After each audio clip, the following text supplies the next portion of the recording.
The following is a Hoop Ball presentation.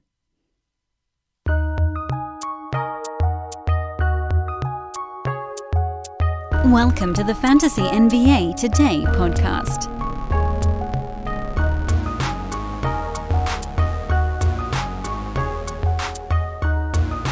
A wonderful Monday to you all, ladies and germs. It's Fantasy NBA Today, a Hoop Ball. Hoop-ball.com presentation, also brought to you by our good buddies at Hawaiian Isles Kona Coffee Company. HI Kona Coffee on Twitter. HawaiianIsles.com is the website. Hawaiian Isles on Amazon.com. Send that good stuff directly to your doorstep. Start the week right with a cup of Hawaiian Isles Kona Coffee Company brew. You can also get their K-Cups if you're into that sort of thing. I am Dan Besbris. Dan Besbris, B-E-S-B-R-I-S. I know I've gotten into this weird habit of spelling my last name at the beginning of shows, but this is an interesting time of year for podcast hosts, and I'll just pull back the curtain quickly at the start of this thing. This is the time of year where a lot of new people are finding the podcast. I know this because I can track the listenership numbers, and around this time of year, they're higher than any other time of year. So somebody out there is listening that hasn't listened before, and I'd love it if all of you guys, especially the new guys and gals, subscribe to the show on whatever service you're using, iTunes, Spotify, Stitcher. We finally got iHeartRadio fixed last week, thank the good Lord, so that's back up and running. And drop a 5-star review on the bad boy if that's something that you can do at your portal as well. And then also, please do follow me on Twitter, at Dan Besbris, D-A-N-B-E-S-B-R-I-S, Besbris, B as in boy, E-S as in Sam, B as in boy, R-I-S as in Sam. I do a lot on Twitter, a lot, needlessly large amount of things happen on Twitter for me. And so I would really appreciate it if you guys followed me there, because then we can continue our conversations. I talk about fantasy sports a lot. I answer questions on Twitter. I do tweet storms when the season gets going. It'll be worth your while. I promise. So that's at Dan Besbris. Welcome to another week of Fantasy NBA Today. We've got 2 more pros to go through today and tomorrow. We'll have Adam King on the show today of Fantrax, Adam Stock of Elite Fantasy Basketball. He'll be on tomorrow. And we also have to continue our exploration of over and undervalued Yahoo guys. We started that on Friday's show, and then straight up ran out of time. That show ended up being like an hour and 15 minutes long, and then I thought, I better stop this thing. And so that curled us into today. We have some partners to tell you about, mybookie.ag. We'll tell you about that in the middle of the show. We have another coupon code to tell you about. We also have the B150 is officially in the draft guide today. Today's the day. It's Christmas in October. October the 7th, 2019 is the day that Aaron Bruski put the B150 into the draft guide. So no longer do you need to get any kind of early draft or early B150 subscription. If you go to hoop-ball.com and look under the premium tab, you can get the draft guide. Just go to buy the draft guide. It's $19.99, but we're going to have a coupon code later in today's podcast. You can get it knocked down to $16.99, and it's got the B150 in it. Aaron Bruski's top 150 players ranked with projections. It is glorious. And if you have that, you're going to clobber your league. That's pretty much all you need, unless you're in a super, hyper, mega competitive league, and in which case that bad boy will get you set up in the top couple, and then you just have to stay on top of it throughout the year, and you'll win that one too. Every year since Hoop Ball has been in existence, the B150 has beaten the projections of competitive sites. Brew is hoping to continue that streak. He has a whole, it's color-coded and it's crazy, but it's out there at Hoop Ball as well, where he broke down how he fared against some of the top sites in the industry. You can check that out so you can see the methodology. That way we're not just yelling things from the rooftops here. And again, stay tuned for the coupon later in the show. I'm also going to tell you about the recruiting efforts later in the podcast as well, so stay tuned for that. But we're 4 minutes into this thing, and I haven't done anything of value to you guys, so let's just jump right in. Adam King, I want to do this thing.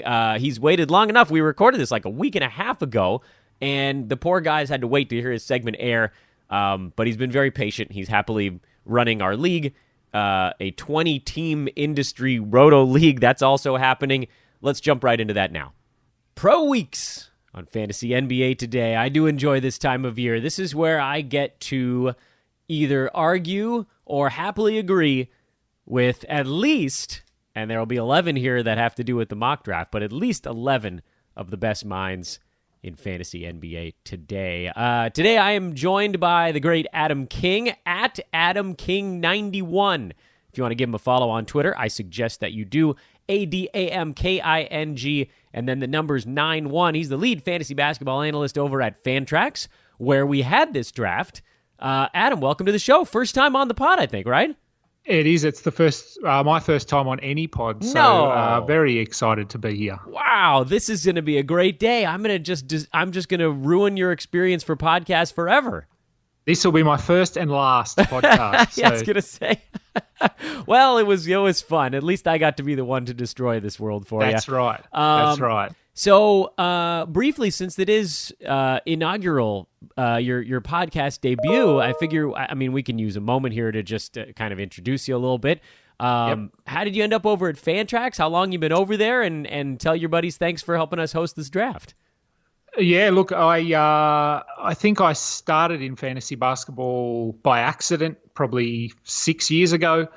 Fell into it just because some of the guys I actually play basketball with were into it, and they had a team that opened up. I enjoyed doing the write-ups for them every week, and I thought, well, this is something I could do on a more permanent basis. So I got in touch with Josh Lloyd over at Basketball Monster. He pointed me in the right direction. I linked in with RotoWire actually first, and went from there. I heard on the grapevine that Fantrax were looking for someone to lead up their fantasy basketball team, so I made contact with them, and here we are. So I've been with them now for about a year. Outstanding. Yeah. Now, I don't mean to make any presumptions here, but your accent doesn't sound that dissimilar from the great Josh Lloyd. Are you guys near to one another? We're close in comparison to how close you are to Josh Lloyd. So he's down in Melbourne, and I'm near Canberra. So we're about 7 hours apart, 7 hours drive. Okay, that's not crazy. That's like half of California. I can wrap my head around that. That's about the distance from Los Angeles to the Bay Area. A little bit more, I guess. Yeah, right. So not that far. And I drive down there regularly, so it's really not that far. I was in the States in July for the first time, and so got a bit of an idea of distance for you guys as well. So for some countries, 7 hours is a long way, but for us, it's not, and for you guys, it's not either. Well, of course, we would list that in miles here, which is miles. Yeah. Yes. Do you guys? Yes. Am I misremembering? Do you guys have a minor league baseball team there? In the Australian Winter League? I wouldn't know. I know absolutely nothing about baseball. So I think it's the Cavalry. We'll have to check. On that. I think we do, and I think they might be reasonably successful too. I'm not sure. I think that we may have. I'm channeling my own weird past. I think we may have had a kid who played for our team in Bakersfield in California here that played in the Australian Baseball League. I might be getting the team wrong. I can't remember if it was you guys, the Cavalry, or if it was somewhere else. In any event, not super important. The main point here is welcome to the podcast. I've already gotten weird. Again, Adam King is who we've got on today's show. Let's break down your draft because, and before we even dive into the first pick, you sent me a screenshot on Twitter before this show that had you placing relatively well in terms of projections. Should we start a little battle among the pros here, since I think you were actually at the top of it? I was, yes. I was very surprised. I know, as you have mentioned on some of your podcasts, the draft sort of went to a bad place towards the final few rounds, and we actually got one of the Fantrax lead guys in there, he jumped in and tried to fix things, but he obviously couldn't. So I took matters into my own hands at that point, and I was like, you know what? I had about an hour 15 from when that happened to get to the supermarket and back and start cooking dinner. And so finally, I just said, you know what? I'm just going to set everybody to auto pick, and I'm going to hit up each one of these guys to get their 12th round pick. And I'm putting Boogie Cousins as every single team's 13th rounder. So congratulations, you have Boogie Cousins on your team. Oh, I do, and I'll wait for him to return and see what happens. Yeah, I'm guessing it'll be a fairly even playing field since everybody has him in this league. So it ended up being a 12. Right. It ended up being a 12-round draft instead of 13. But honestly, for our purposes, that's kind of enough. And we can just dive right in. Your first round pick, you had 3rd overall, and you managed to get James Harden. I feel like that's probably considered a battle won. He doesn't usually fall to 3. No, look, I think that's probably the pick we need to talk least about. Yeah, agreed. I was happy to get him there. I don't have him as number 1 in my rankings. I have Cat and AD above him, but they both went. So there you go. It was hard for me. Yeah, easy one. I mean, if you got easy. It's funny actually that just to kind of date when these podcasts are being recorded. They're all going to be airing out of order, but I've spoken to you, Adam, today, along with Kyle McEwen and Josh Lloyd, and that actually knocks out 3 of the top 5, which is interesting. I didn't even see it coming as I was sort of planning out my schedule for the day. So on none of the hits that I've recorded today, we've really had to talk about the first-round pick at all. That's going to be coming up on some of my different days of analysis. So let's just jump right ahead, because, that's an obvious one. James Harden is an easy top 5, blah, blah, blah, etc. Nick Vucevic at 22, coming back in the second round. This feels like a really safe play, a guy that outperformed that. Yes, it was a contract year. I know everybody has these weird fears because he did run into some injury stuff earlier in his time in Orlando, but I mean, if he plays even close to what he did last year, then this is an easy grab to make. He feels like a pretty safe second-round pick in a round where a lot of riskier guys are going. So I really like this one. Yeah, look, he was. I probably so looking at my notes here, I actually would have gone DeAndre Ayton above him, but Josh took him before me. The pick right before I think it was. Yeah, right. Yeah, he was right before me. Yeah, so no, look, I mean, Vucevic is fine there. I think he was sort of a first round, back of the first round guy last season on a per game basis. So whether he can reach those heights again, I'm not sure, but I'm happy to get him at the back end of the second round. I think he's a pretty safe top 20 sort of player. Yeah. Absolutely. Yeah. And then my take on this type of stuff. I always feel like if you can just not mess up the first 3 rounds, you basically put yourself in position to be a top 3 or 4 team in your league, provided you don't, you can't, the rest of the draft can't be a complete disaster, but if you don't mess up your first 3 rounds, you're going to be in contention. It's just that simple because those guys are so important. Yeah, no, I think when I sort of broke down my draft here, and I've been listening to your podcasts on the Yahoo ADPs over the last few days, I actually think my first 5 picks are probably picks that you're going to be okay with. You're absolutely right. I didn't even want to lump them all together, but now you've put it out there.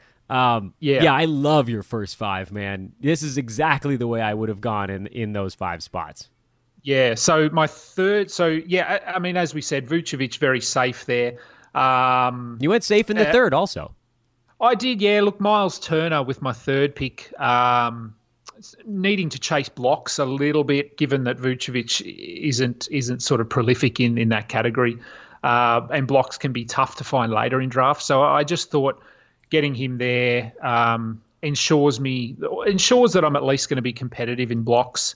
And again, he finished last season as the 26th ranked player. So yeah, right on par there. Whether he goes up or down doesn't really faze me. I think back end of the second round, early third round is fine. So I'm happy with him there. I agree. And I think I feel like we should throw one disclaimer on him that I for whatever reason, haven't really brought up on shows to this point. He got off to a really slow start this last season and then went bananas for the last 4.5 months. I don't feel like, even I don't even fully remember it. I had him in a couple of spots, and I was always fairly confident that he would get it turned around. And then he got it turned around to an absurd degree. You know, he was floating around in that top 85 range for about a month last year, and then he went nuts. So for those of you that draft him this coming season, keep that in mind if he gets off to a slow start. For those of you that don't draft him, keep that in mind in case you want to think about buying him if he gets off to a slow start. But inevitably, Adam, you're absolutely right. He's going to get his blocks. It's a great guy to get. He can single-handedly keep you in the upper half of your league in that category. And then you went fourth round, and I think we may end up spending a long time on this one. Rob Covington, who Yes. is one of my favorite fantasy players in the NBA, and you put him right next to one of my other favorites. But I don't want to get ahead of myself yet. I'm going to ask you the question that people keep asking me, because I've had to sort of defend myself on the Rob Covington front a few times here lately, and you've probably heard me doing that. His ADP is around 40. When he's healthy, last year he was inside the top 20, but he was not healthy at all last year. And I've gone on record as saying I think he probably could have come back towards the end of the season. I don't know if that's true. I'm sure the Timberwolves would deny it. Do you think he could have come back at the end of the year, or do you think he was really, truly hurt? I don't know. I feel like the Wolves need him so badly this season, which is both a good and a bad thing. They could end up overusing him. I'm just not afraid. I mean, even if I only get 65 games out of him, I still think it's going to be a really cool season. Yeah, no, I'm with you on that one. I think he probably could have come back, but we'll never get any official word on that. But yeah, look, he for every season he falls. He sits around 40 when you go into drafts, and even at 40, people will question me, why are you taking him there? But I mean, you look at his ranks from the last few seasons, and he's been a top 40 player at least for the last 3 years. And in Minnesota, he's probably going to sort of shift into that power forward position, so I can see his rebound numbers going up. Yeah, you're making me salivate over here, man. This is all the stuff I want to hear. Yeah, and look, defensive stats obviously are where a lot of his value comes from, but he hits a lot of threes. Minnesota traditionally don't have a lot of perimeter scoring, so they're going to need him out there jacking up threes. And look, the fact that I got him at 46, I was pretty excited that he was even still sitting there. So I think, along with the rest of my top 5, I think he could easily be a top 30, top 25 kind of guy. So, and here's the other part. Here's the other note on Bob is, and this is kind of what I've talked about as well, there is a very real possibility that he misses some time. He's had knee issues throughout his short NBA career, and I think a reasonable person, I like to think that I might be a reasonable person sometimes, would say, okay, yeah, I love him with all of my heart, and I love his fantasy game, but yeah, he probably is going to miss 10 games this year. He's probably going to miss 10 games. I'm okay with that. And I'm also particularly okay with it, Adam, for your team, for the reasons we just talked about. You went ultra safe the first 3 picks, so you could have a little bit of risk with your 4th rounder in Covington. And people don't think of him as kind of like your risky upside play, but from an actual value standpoint, that's what he is. If he stays healthy for 72 games this year, at 46, he's going to be a whopper of a value. If he only stays healthy for 60-something, well, then he maybe gets pretty close to that ADP or slightly behind it. But I think this is a spot where you could roll the dice, especially then you went safe in the 5th round again. So that's perfectly reasonable to take a little bit of a shot in one of those first 5 picks. Was that something that was going through your head at all as you got to this? Or were you just kind of like, I love Rob Covington, I want him, because Lord knows I've had that feeling before. I think more the second. I think I just love Rob Covington. I love the Timberwolves as well. I always have a soft spot for them. So, but I'm not too worried about the injuries. I mean, prior to last season, he played 80 games. And I just think, I mean, as you mentioned earlier, he probably could have come back last season, but the Wolves had nothing to play for. So I'm not too concerned. If he can, I'd be happy if you get sort of 70 games out of him. He was the 16th ranked player last season. Yeah, man. So That's a trade I made that will crush me for a long time, and yet I still I harbor no ill will towards Rob. I can't remember exactly who I traded. I think I ended up with Rob Covington and Jimmy Butler in a deal in a league where I was it was a head-to-head, and I think that I had decided I was punting something. Might have been assists. I traded away someone, and maybe points as well. And so I just had this team that was racking up defensive stats and never turning the ball over. And then if Covington goes down and that's your build, that was a kind of a shot to the groin. Your fifth-round pick at pick number 51, and by the way, I forgot to list off Covington. You said it was 46. You actually did that. 46. Yeah, you did that job for me there, so thank you. Otto Porter at 51. He's going to be dynamite this year. Another guy, I guess you have to sort of hope he stays on the floor enough games because he only played 56 last season. But he was inside the top 40 last year, and he's been inside the top 30 a number of times. He's going late this year. It has to be fear of injury, right? There's no other reason why he should be going this late. Yeah, I think it has to be. And I mean, possibly because he's on. I mean, the team he's on now has more offensive weapons than probably what the Wizards did. But yeah, look, again, he generally, outside of last season, he's been very durable. He's played at least 75 games in each of the 3 seasons prior to that. So Washington, he wasn't a good fit there. I don't think his usage was terrible. It's tough to get much off the plate when you got Wall and Beal in front of you for most of your time. That eats up a lot of the usage, I think. It does, yeah. And look, during the last 2 months of last season, he was inside the top 30. And I mean, even looking at the season as a whole last year, he was dropped in some of my leagues that I was in early in the season. He finished the season as a top 40 player. Yeah, that's crazy. On a per game basis. So getting him at 51, I think, again, that's much like Covington. That's a no-brainer there. I just had to take him, and especially in a Roto format where he's solid across the board. So at this point now, you start to take a few more shots, which I think is it's reasonable, though, because you built a safe and strong foundation in your early rounds. I'm a proponent of the notion that around pick 70, 75, somewhere in that neck of the woods is what I've been referring to affectionately as no man's land for a couple of years now. Yep. Because Yahoo doesn't know. You know, their rankings are generally off by 3 or 4 rounds at this point. So there's sort of no point in going in whatever order they throw the players at you.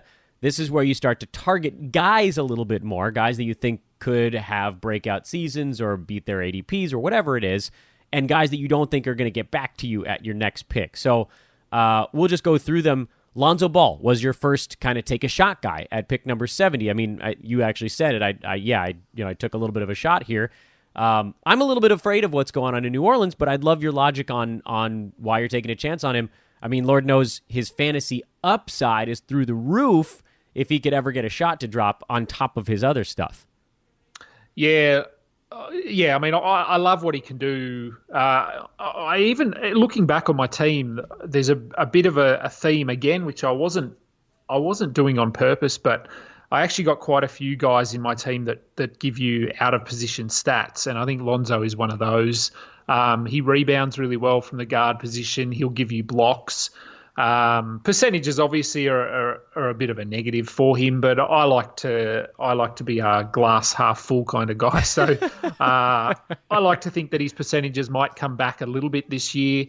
My team in general, outside of Ball, probably are very solid from the free throw line. So I figured I could cop his free throw hit, and I don't know what he's going to do in New Orleans, but it seems like his father has distanced himself a little bit from him. So hopefully he can focus a little bit more on his performances. And I also wonder with his injuries over sort of his first 2 seasons, how much of those have been legitimate injuries. And again, the Lakers just not really playing for anything. So happy to let him sit on the sideline. I would assume that the separation from family and big baller brain and all that stuff, that's a positive. I think we've all got to agree that that's a positive for him, and just a fresh start away from LA. God love my Lakers, but the spotlight out here has broken players before, and it seemed like it was starting to break him a little bit. Yeah, no, I think so. I think, I know there was early on, sort of coming into this season a couple of months ago, there was talk as to whether he would actually start, whether he would start at point guard, whether Drew would start at point guard and Redick would come into the starting lineup. I think Lonzo's going to start. I'm pretty sure he will. And if he can give me sort of 7 rebounds, 8 assists, 12 points, that sort of thing, I mean, he's going to contribute everywhere. So I'm happy to take the risk there, given my initial 5 players are pretty solid. So, and I think if you look to my next pick at pick 75, it's similar. I'm looking for a bit of upside there with him as well. Yeah, go ahead. I mean, you can transition us here. Jonathan Isaac is your next guy. Yeah, Isaac is my next guy. I remember heading into last season, there was a lot of hype around him. I wasn't on board as much. I think he had a few injury concerns. He'd had some ankle injuries during his rookie season. So, but last season he was relatively healthy. He was up and down. He had some really good patches. Some patches where he would just. He seemed to be one of those players who relies a bit on confidence. So I think if his shots aren't falling or he's not contributing to the team, he tends to just fade out. Hopefully this year he's sort of got 2 years now under his belt. So I think coming in, it's probably an area where, as you said, you can take a bit of a risk, and I think this is probably sort of as high as you would go for him. His ADP, I think, is around 80 from memory from listening to your podcasts. Yeah, 82. Good memory. Yeah, 82. So, look, I think top 50 might be a bit of a push for him. But, I mean, if he can start hitting his shots and he's solid enough from the free throw line, I could see him sort of finishing in this area, maybe top 60. But again, it comes down to defensive numbers, much like Rob Covington. Yeah. And he could be confidence. A guy that averages 1.5 blocks, 1 steal, 1.5 threes. So, and I think you hit the nail on the head with the confidence side too. There were so many times last year where he was just standing around, and that's where you need teammates that see that and can get him a little bit more involved. And sorry to DJ Augustine, he's just not that kind of point guard. He's not the one that sees when a guy needs a basket or just needs to touch the basketball. And then there was like a 2-month stretch in the middle of the year where they were using Jonathan Isaac, and he was building confidence. He was taking shots, and all the other stuff came around as well. We've also seen these reports of him gaining some 35 pounds this offseason. We'll see. Offseason muscle report is a time-tested tradition in the NBA. Yeah, look, obviously he needs to put on some bulk there. And as that comes, he'll just get more physical. He'll get more aggressive. So, again, I'm happy to take him at 75. It's a bit of a risk, but there's some upside there. So, next guy on your list was at 94, and that was Derek White in San Antonio. So I'm going to say the same thing I said to Kyle McEwen, who took DeJounte Murray at 98. So you guys were pretty close with the 2 San Antonio backcourt guys. I'm you know me. I'm of the opinion where if I don't have a strong feeling on something, I tend to just sort of gloss over it. Sell me on Greg Popovich getting the most out of both of those guys. I mean, I know he's a great coach, but it just seems like there's a lot going on in San Antonio right now. How can they coexist? Sell me on it. I know it's a situation that I think a direct quote was that you were afraid of the guard situation. I am afraid in San Antonio. Yeah. So, look, I think, again, it's a pick that I'm not 100% certain on, but he he played reasonably well for Team USA in the World Cup. I know you didn't watch a lot of the World Cup, but we did down here. I wish I could, man. It was like 4 a.m. for me here and on ESPN Plus. How the hell am I supposed to watch this stuff? Yeah, no, it was perfect timing for us. The games were on at I think the early games started at around 5 or 6 p.m. It's a beautiful thing. Last games were at 10 p.m. So we got a lot of nights of just watching back-to-back games. That's fantastic. I'm so jealous. All I wanted was to watch actual basketball, and it was just on an ungodly hour. Even if I was on the East Coast, I might have been able to catch it. Those games were often over before I woke up. It was legitimately the middle of the night for us on the Pacific Coast. Yeah, no, it wasn't. And I mean, look, for Australian basketball, it's probably a little bit bigger than for you guys. So, yeah, but I mean, we were getting hungry, right? We're all basketball fans, so that's right. Yeah, that's right. In any event, sell me, take the fear away for me. Derek White was the fact that he made he almost made the team by default because everyone else dropped out, but he was there. He's building his relationship with Greg Popovich. He's taking a bit of coming back into the Spurs camp. I would think he's going to take a bit of a leadership role. And he, much like, a few of the other guys on my team, he gives out a position stats. So he's a guy that can give you a block, a steal, and a 3-pointer. Again, he rebounds reasonably well from the guard position.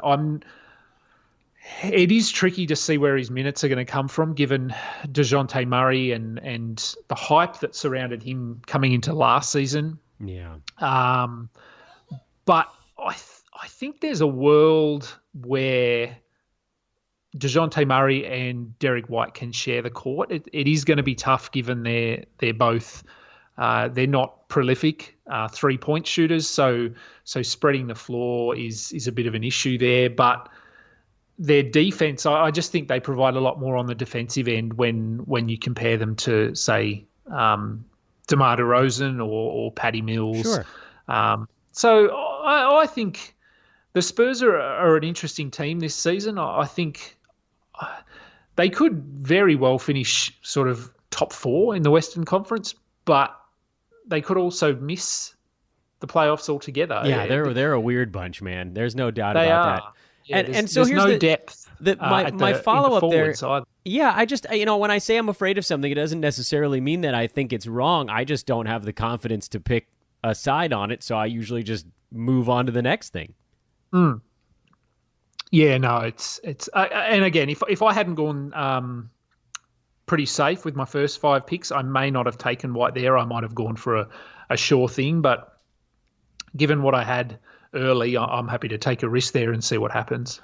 I like your pick at 9, too. 99th overall, Marc Gasol, who is the forgotten man all of a sudden. But, when he gets playing time, he does stuff. And he'll have to probably do a little bit more this year than last season. So, why the hell not take a shot on him here? Yeah, no, it's part of it was just positional. I needed another center. He was obviously a little bit disappointing towards the back end of last season. Sure. But the last month, he played 14 games the last month. He was almost a top 60 player, only scoring 9.3 points per game. So it's hard to see him scoring less than that, I would think, with Kawhi gone. Yeah, there's just only so many shots that Pascal Siakam can take.